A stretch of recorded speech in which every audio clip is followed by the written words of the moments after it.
नमस्कार, मी ॲडव्होकेट रवींद्र नरभवर. आज एका नव्या विषयाला घेऊन आपण या ठिकाणी आलेलो आहोत.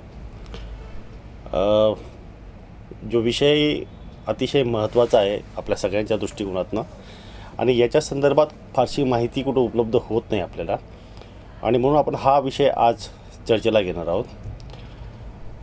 अनेक लोक आपल्या व्यवसायाच्या निमित्ताने किंवा आपल्या वेगवेगळ्या कारणांच्या निमित्ताने फायनान्स कंपन्या, बँका किंवा इतर जे काही रजिस्टर बँका असतील, पतसंस्था असतील, यांच्याकडनं लोन घेतात किंवा अनेक वेळा ते कर्ज स्वरूपात आपली काही रक्कम घेतात आणि त्या कर्जाच्या मोबदल्यामध्ये आपल्याकडे असलेलं जे काय ॲसेट असेल, मुव्हेबल किंवा इनमुव्हेबल, हे ॲसेट्स त्या बँकेला गहाण ठेवलं जातं. आणि हे गहाण जे आहे, हे गहाणखत जे आपण जे करतो, हे गहाणखतच्यामुळे या बँका जर त्यांची वसुली झाली नाही किंवा त्यांचं अकाउंट जर NP झालं तर मग त्याची निलामी करतात, अटॅचमेंट होते आणि तो वसुली त्या प्रॉपर्टीचा मार्फत केली जाते. ह्या संदर्भात अनेक लोकांना खूप अडचणी येतात आणि त्याच्यामुळे ज्या बँका आहेत किंवा जी काही पद्धत आहे वसुलीची, अटॅचमेंटची किंवा ते निलामीची, तर ही आपण ह्या आजच्या व्हिडिओच्या माध्यमातून समजून घेणार आहोत. आता पूर्वी काय व्हायचं की बँका जेव्हा आपल्याला लोन द्यायच्या तर त्या काळामध्ये बँकांना लोन देताना एखाद्याची प्रॉपर्टी मॉर्गेज घेतात, त्याला तारण म्हणतो किंवा आपण गहाणखत म्हणतो. आणि हे तारण आणि गहाणखत जे आहे, हे गहाणखत आणि तारण केवळ याच्यासाठी घेतलं जातं, जर हे लोन आपण फेडू शकलो नाही तर ती बँक ते गहाणखत जे आहे ते गहाणखत त्याची जी प्रॉपर्टी आहे त्याची निलामी करून त्यातून त्यांचा जो काय दिलेला रक्कम असेल ती वसुली करू शकते. आणि त्या वसुलीसाठी कंपनी ॲक्ट जो होता, या कंपनी ॲक्ट 1956मध्ये काही तरतूद होत्या. आणि ही तरतुदीप्रमाणे ज्या बँका होत्या ह्या सेक्शन 137 प्रमाणे मॅजिस्ट्रेट कोर्टामध्ये, सिव्हिल कोर्टामध्ये आपला दावा दाखल करायचे. आणि हा दावा दाखल करून ती प्रॉपर्टी जी काही मॉर्गेज प्रॉपर्टी, ही प्रॉपर्टी आम्हाला विकण्याचा परवानगी मिळावी, अशी परवानगी घेतल्यानंतर मग त्यांना ती निलामी करता यायची. आणि निलामी झाल्यानंतर त्यांचा जो काय पैसा होता तो पैसा ते वसूल करायचे. परंतु ही प्रोसेस खूप लांब होत गेली आणि बँकांनासुद्धा खूप अडचणीची होत गेली. अनेक प्रकरणं कोर्टामध्ये पेंडिंग राहिले, बँकांची वसुली झाली नाही. आणि मग पुन्हा एक विषय सुरू झाला की मग या बँकांचा वसुलीचं काय. तर दुसरा एक कायदा 1993मध्ये आला, तो रिकव्हरी अँड डेप्ट ॲक्ट म्हणून हा कायदा आला. आणि ह्या रिकव्हरी अँड डेप्ट कायद्यामध्ये ही जी काही वसुली होती या बँकांची, ही वसुली किंवा हे जे काही जप्तीचं जे काय होतं, हे जप्तीला काही कायदेशीर मर्यादा घालून दिल्या. 180 दिवसामध्ये ती जी मिळकत आहे, जी गहाण ठेवलेली प्रॉपर्टी आहे, त्या प्रॉपर्टीच्या संदर्भात न्याय निकाल किंवा निर्णय ते संबंधित कोर्ट त्यांना देत होतं. आणि म्हणून 180 दिवसाची जी मर्यादा घालून ह्या कोर्टांची स्थापना झाली ह्या रिकव्हरी अँड डेप्ट ॲक्टप्रमाणे. आता ह्या रिकव्हरी अँड डेप्ट ॲक्टप्रमाणे काय झालं तर याच्यामध्ये DRT हे कोर्ट स्थापन झालं. DRT म्हणजे काय तर डेप्ट रिकव्हरी ट्रिब्युनल नावाने हे कोर्ट स्थापन झालं. आज आपण जर बघितलं तर महाराष्ट्रामध्ये साधारणपणे 35 DRT सेंटर्स आहेत. आणि ह्या DRT सेंटर्समध्ये DRT ट्रिब्युनल्समध्ये बँकांनी आपला प्रस्ताव दाखल करायचा आणि दाखल केल्यानंतर त्याच्यावर न्याय निकाल जो आहे तो 180 दिवसामध्ये दिला जात होता. आणि मग अशा पद्धतीने हे DRT नंतर जर DRTचा जर निर्णय मान्य नसेल तर मग काय तर DART पुन्हा स्थापन झालं, डेप्ट ॲप्लिकेशन रिकव्हरी ट्रिब्युनल म्हणून. तर ते ॲपिलंट कोर्ट निर्माण झालं DRTला. आणि ह्या ॲपिलंट कोर्टामध्ये सुद्धा मर्यादा घातली गेली की 180 दिवसामध्ये ह्या प्रकरणाचा निपटारा करायचा. आणि ह्या 180 दिवसाच्यामध्ये जो काय लिमिटेशन होतं, या लिमिटेशनमध्ये काही दिवस व्यवस्थित चाललं, परंतु नंतरच्या काळामध्ये ह्या केसेसच्या संख्या खूप वाढत गेली आणि त्याच्यामुळे 180 दिवसाचं जे काय पिरियड होता तो कोलॅप्स झाला. आणि कोलॅप्स झाल्यामुळे पुन्हा पेंडन्सी निर्माण झाली, बँकांची रिकव्हरी होऊ शकली नाही. आणि बँकांनी मग अशा पद्धतीने तगादा लावला की आपल्याला वेगळ्या पद्धतीचं काहीतरी असलं पाहिजे की जिथून फास्ट आणि जलद गतीने त्यांची रिकव्हरी ही झाली पाहिजे, किंवा त्यांचे जे काही अटॅचमेंट आहे किंवा त्यांचा जो काय ताबा आहे हा ताबा त्यांना मिळाला पाहिजे, त्याची निलामी पटकन व्हायला पाहिजे, त्यांची वसुली लवकर व्हायला पाहिजे. यासाठी मग एक नवीन कायदा अस्तित्वात आला आणि तो कायदा 2002मध्ये संसदेने पास केला. आता ह्या कायद्याचं नाव फार मोठं आहे, securitisation and reconstruction of financial assets and enforcement of security interest act 2002, याला शॉर्टमध्ये सरफेसी कायदा असं म्हटलं जातं. आता ह्या सरफेसी कायद्यामध्ये काय दिलेलं आहे, तर सरफेसी कायद्यामध्ये ज्या बँकांनी किंवा ज्या फायनान्शियल इन्स्टिट्यूटने किंवा ज्या कर्ज देणाऱ्या ज्या काही संस्था असतील, वित्तीय संस्था असतील, यांनी जर एखाद्या व्यक्तीला कर्ज दिलं असेल आणि त्या बदल्यात जर काही गहाण वस्तू ठेवली असेल, तर ती गहाण वस्तू जी आहे ती गहाण वस्तू त्यांना ताब्यात घेण्याचा, विक्री करण्याचा आणि त्यातून वसुली करण्याचा अधिकार हा सोप्या रीतीने उपलब्ध झाला. आता पूर्वी हा होता, पण याच्यातली जी काही पेंडन्सी होती किंवा याच्यातले जे काही लिटिगेशन्स होते, त्याच्यामुळे बँकांना हे लिटिगेशन जे आहे ते हटवता मुश्किल होत होतं. आणि म्हणून बँकांसाठी हा एक सोयीस्कर असा कायदा निर्माण केला आहे. आणि त्याच्यामुळे काय झालं की बँकांना खूप मोठ्या प्रमाणामध्ये पॉवर याच्यातनं मिळाली आहे. आणि त्या पॉवरमुळे हे केवळ त्यांच्या अखत्यारीत किंवा त्यांच्या अधिकारामध्येच ही सगळी प्रोसेस जी आहे ती कंप्लीट करून घेतात.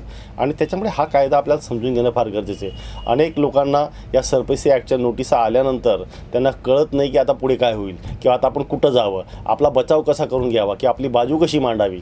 आणि ह्या बँकांना इतके पॉवरफुल केल्यामुळे ज्यांनी जे काही मॉर्गेज ठेवलं आहे की ज्यांनी जी काही वस्तू या ठिकाणी गहाण ठेवली आहे ते लोक हवालदिल झाले आहेत. त्यांना कळेना झालं आहे की आपण आता काय करावं.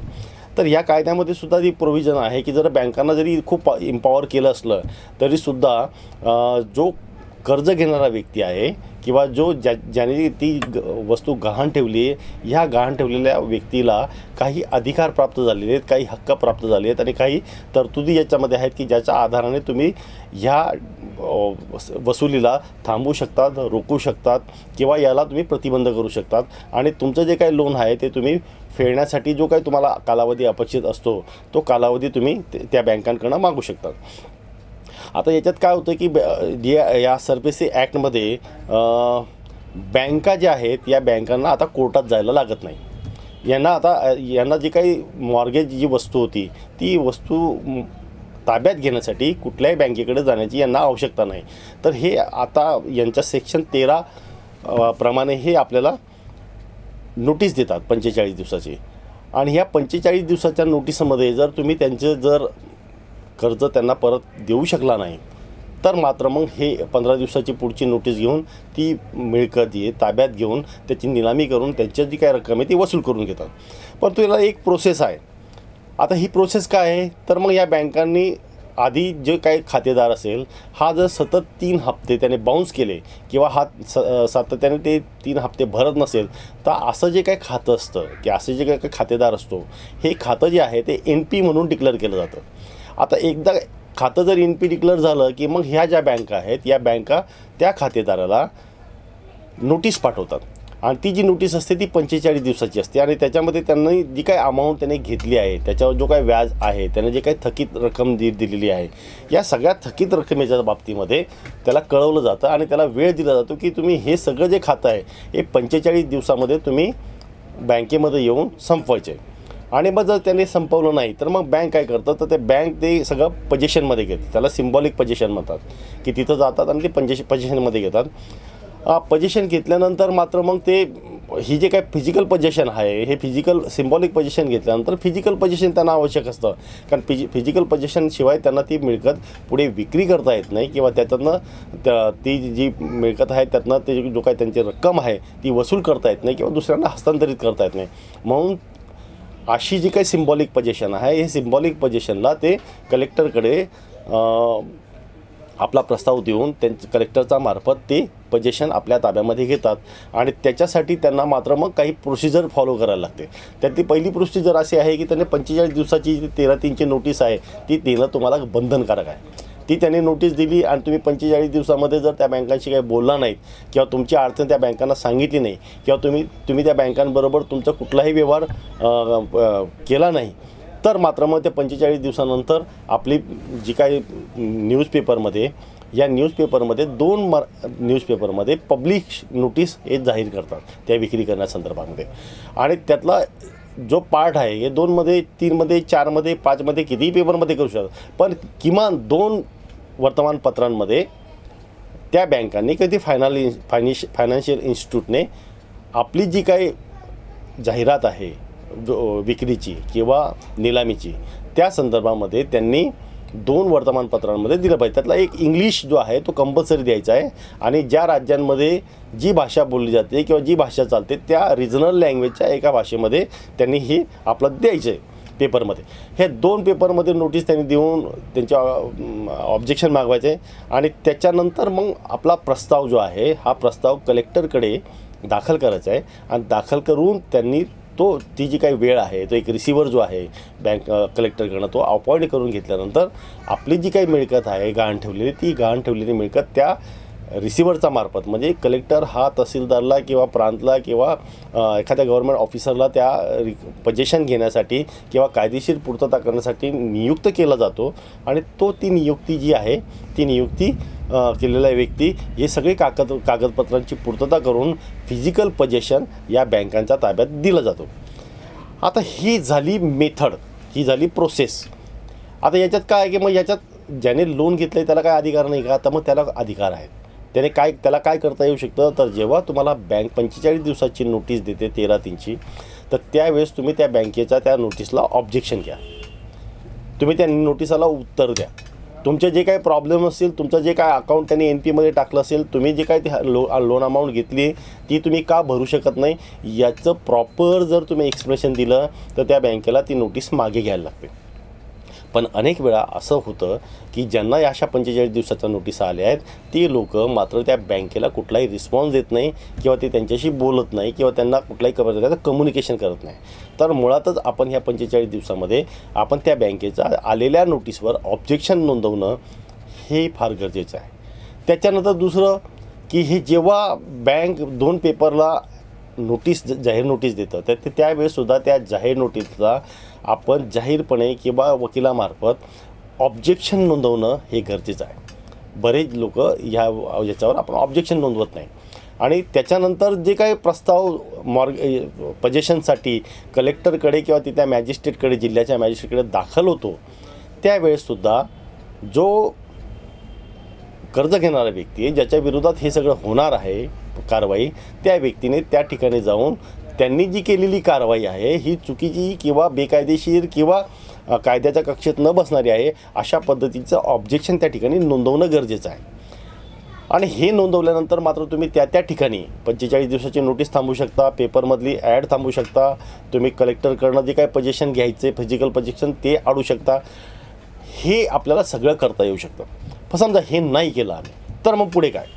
तर मग त्यावेळेस असं की ज्या दिवशी आम्हाला कलेक्टरचा मार्फत जी फिजिकल पोझिशनची जी नोटीस येते 15 दिवसाची, तर त्या 15 दिवसाच्या काळामध्ये मात्र मग आम्ही या बँकांच्या विरोधामध्ये ही निलामी किंवा ही कारवाई थांबवण्यासाठी बँकांच्या मार्फत जे स्थापन झालेलं होतं, आपण यात बघितलं की रिकव्हरी डेब्ट ॲक्ट अंतर्गत जे 2 कोर्ट स्थापन झाले होते, DRT आणि DART, या दोन्ही कोर्टांमध्ये आपल्याला मात्र दाद मागण्यासाठी जाता येतं. आता DRTमध्ये मग आम्ही ते 15 दिवसाची नोटीस आल्यानंतर आम्ही DRTमध्ये आपला प्रस्ताव आपण दाखल करू शकतो आणि प्रस्ताव दाखल केल्यानंतर DRTमध्ये आमचं जे काही म्हणणं आहे, आम्ही जे काही थकीत रक्कम ठेवलेली आहे याच्या संदर्भात जे काही प्रॉब्लेम असेल, अडचणी असतील ते आम्ही DRT समोर मांडू शकतो. आणि ह्या DRT समोर हे मांडल्यानंतर DRTला आपण ही विनंती करू शकतो की जे काही हे फिजिकल पोझिशनसाठी आमच्या प्रॉपर्टीवर कारवाई सुरू आहे तर ते जोपर्यंत ह्या केसचा निकाल लागत नाही, आमचं म्हणणं जोपर्यंत पूर्णपणे ऐकून घेतलं जात नाही तोपर्यंत स्टे ऑर्डर मिळावा. आणि हे स्टे ऑर्डरसाठी आपण तिथे ठिकाणी मागणी करू शकतो.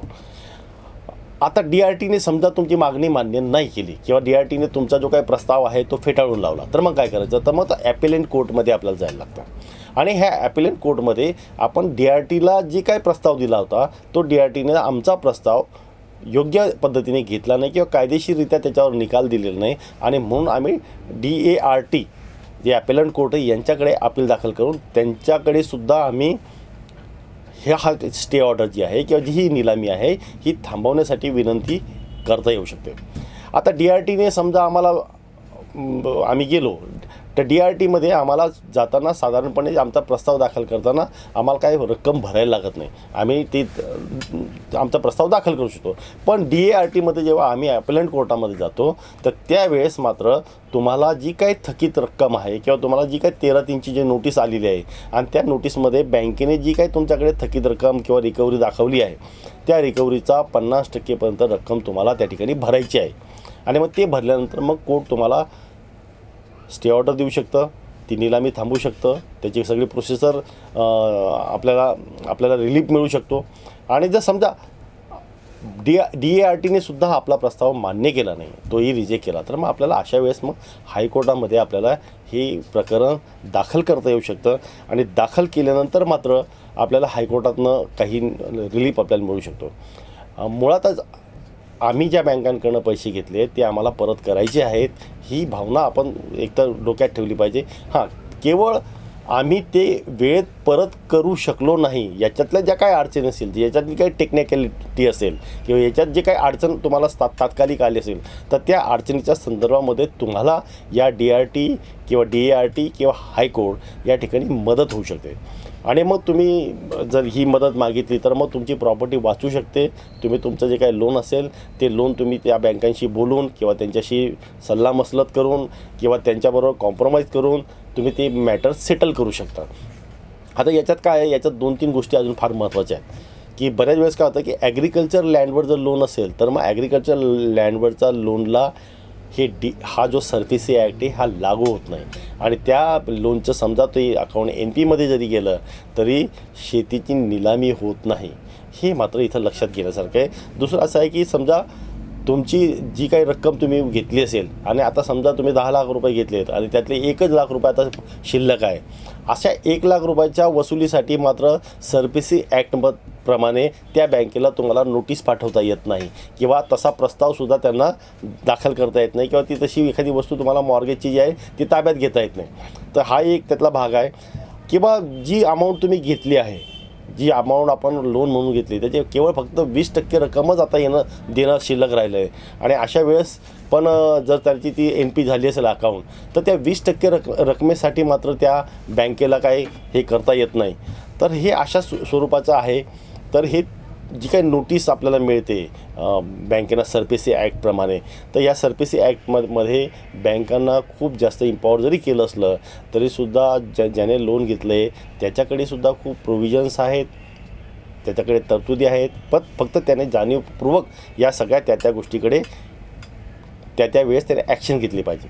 आता DRTकडे आम्ही गेलो, DARTकडे गेलो, हायकोर्टकडे गेलो आणि तरीसुद्धा आम्हाला जर न्याय मिळाला नाही तर मात्र मग ते कोर्ट जे आहे, जे काही बँक आहे, ही बँक जी आहे ती प्रॉपर्टी आपल्या ताब्यात घेऊन त्याची निलामी करते, त्याला अटॅचमेंट करतं, त्याची वसुली करते. आता याच्यात पण बऱ्याचशा प्रोव्हिजन्स आहेत. आता आपण बघतो की बँकेला एकदा आम्ही ती प्रॉपर्टी दिली म्हणजे त्या लोनमधून आमची मुक्तता झाली असं होत नाही.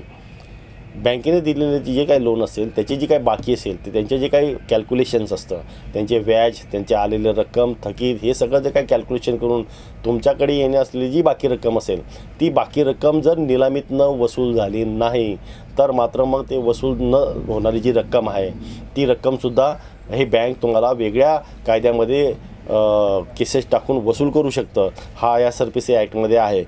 तर ते एक आहे. समजा ही तुमची प्रॉपर्टी त्यांनी ताब्यात घेतली आणि ती विकलीच जात नसेल किंवा त्या बँकेलासुद्धा काय उपयोगाची नसेल किंवा एखादा मॅनेजमेंट, तुम्ही कारखाना चालवतात आणि तो कारखानामधनं काही किंवा एखादी युनिट तुम्ही चालवतात आणि ते युनिट योग्य पद्धतीने काम न केल्यामुळे त्या बँकेची रिकव्हरी रोखली जात असेल तर मग बँक ही निलामी न करता ते जे काही मॅनेजमेंट आहे ते मॅनेजमेंट ताब्यात घेऊ शकतं. आणि जोपर्यंत त्यांची वसुली होत नाही तोपर्यंत त्या सगळ्या मॅनेजमेंटवर किंवा त्या सगळ्या याच्यावर त्या बँकेच्या डायरेक्ट वर्चस्व राहील. आणि एकदा तुमची वसुली झाली की मग बँक ते वर्चस्व सोडून देईल.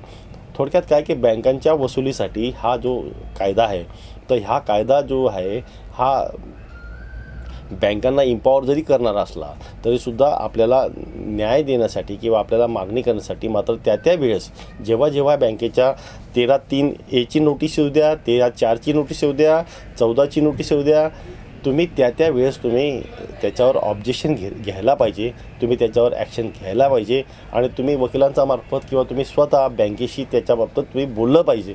आणि हे जर केलं तर मात्र ह्या कायद्यामधल्या ज्या काही तरतुदी आहेत ह्या जाचक नसून ते तुम्हाला मदत करणाऱ्याच आहेत.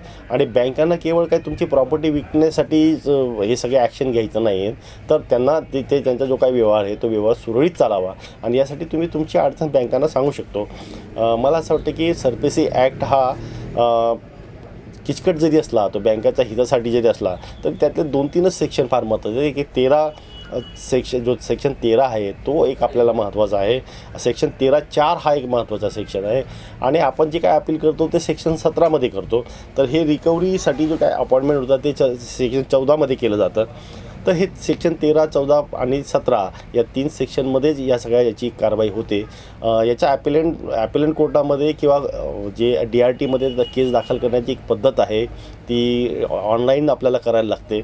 आणि मला वाटतं की ते आपण त्या फील्डमध्ये काम करणाऱ्या वकिलांशी जर संपर्क केला तर ते मात्र हे सगळं तुमचं काम करून देऊ शकतात. आजच्या या एपिसोडमध्ये सरफेसी ॲक्ट आणि त्या संलग्न बँकांना असलेले इतर कायदे आणि त्यांना मिळालेले अधिकार आणि आपल्याला असलेले अधिकार याच्या संदर्भामध्ये आपण हे बोलू, आपण जे माहिती आहे ते देऊ शकतो.